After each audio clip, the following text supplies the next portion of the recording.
श्री सरस्वती स्तोत्रम्। नारायण उवाच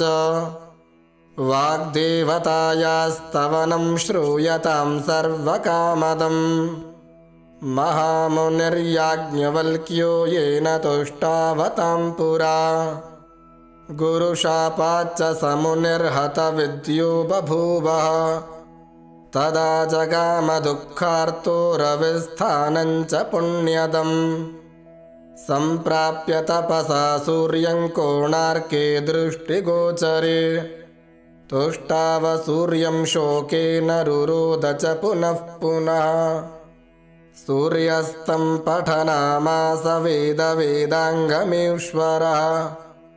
उवाचस्तु हि वाग्देवीं भक्त्या च स्मृतिहेतवे तमित्युक्त्वा दीननाथो ह्यन्तर्धानं जगाम सः मुनिस्नात्वा चतुष्टाव भक्तिनम्रात्मकन्धरः याज्ञवल्क्य उवाच कृपां कुरु जगन्मातर्मामेवं हततेजसं गुरुशापात् स्मृतिभ्रष्टं विद्याहीनं च दुःखितम् ज्ञानं देहि स्मृतं देहि विद्यां विद्याधिदेवते प्रतिष्ठां कवितां देहि शक्तिं शिष्यप्रबोधिकां ग्रन्थनिर्मितिशक्तिं च सत्शिष्यं सुप्रतिष्ठितं प्रतिभां सत्सभायां च विचारक्षमतां शुभां लुप्तां सर्वान् दैववशान्नवं कुरु पुनः पुनः यथाङ्कुरं जनयति भगवान् योगमायया ब्रह्मस्वरूपा परमाज्योतिरूपा सनातनी सर्वविद्याधिदेवी या तस्यै वाण्यै नमो नमः यया विना जगत्सर्वं शश्वज्जीवन्मृतं सदा ज्ञानाधिदेवी या तस्यै सरस्वत्यै नमो नमः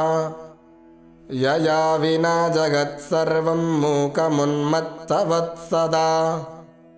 वागधिष्ठात्रिदेवी या तस्यै वाण्यै नमो नमः हिमचन्दनकुन्देन्दुकुमुदाम्भोजसन्निभा वर्णाधिदेवी या तस्यै चाक्षरायै नमो नमः विसर्गबिन्दुमात्राणां यदधिष्ठानमेव च इत्थं त्वं गीयसे सद्भिर्भारत्यै ते नमो नमः यया विनात्र संख्याकृत्संख्यां कर्तुं न शक्नुते कालसंख्यास्वरूपाया तस्यै देव्यै नमो नमः व्याख्यास्वरूपाया देवी व्याख्याधिष्ठात्रिदेवता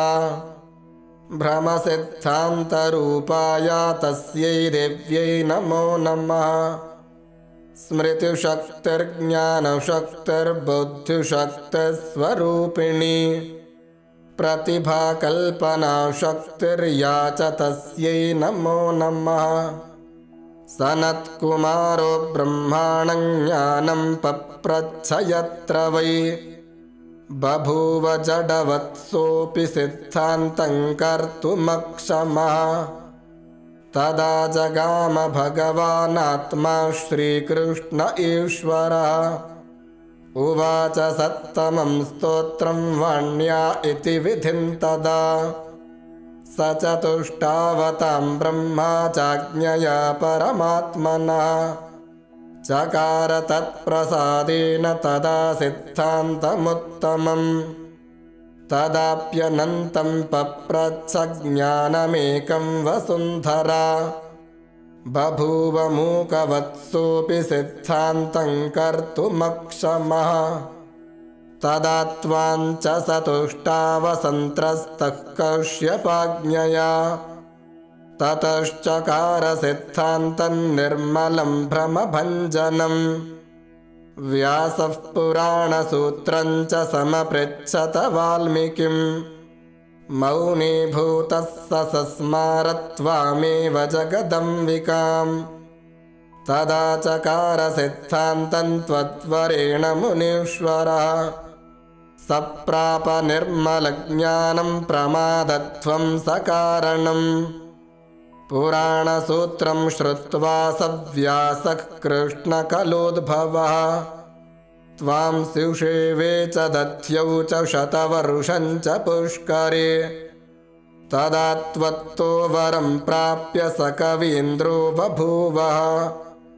तदा वेदविभागं च पुराणानि चकारः यदा महेन्द्रे पप्रच्छ तत्त्वज्ञानं शिवाशिवम् क्षणं त्वामेव सञ्चिन्त्य तस्यै ज्ञानं दधौ विभुः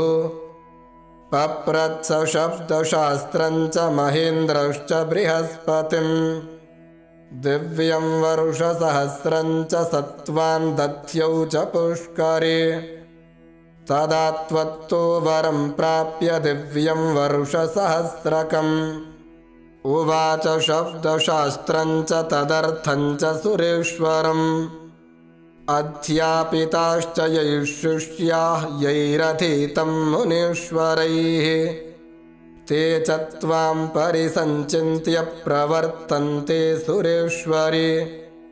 त्वं संस्तुता पूजिता च मुनीन्द्रमनुमानवैः दैत्येन्द्रैश्च सुरैश्चापि ब्रह्मविष्णुशिवादिभिः जडीभूतः सहस्रास्यः पञ्चवक्त्रश्चतुर्मुखः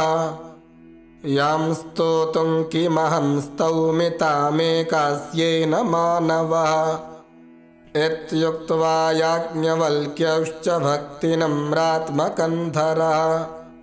प्रणनाम निराहारो रुरोद च मुहुर्मुहुः तदा ज्योतिस्वरूपा सा तेनादृष्टाप्युवाच तं सुकवीन्द्रो भवेत्युक्त्वा वैकुण्ठं च जगामः याज्ञवल्क्यकृतं वाणी स्तोत्रं यः सम्यतः पठेत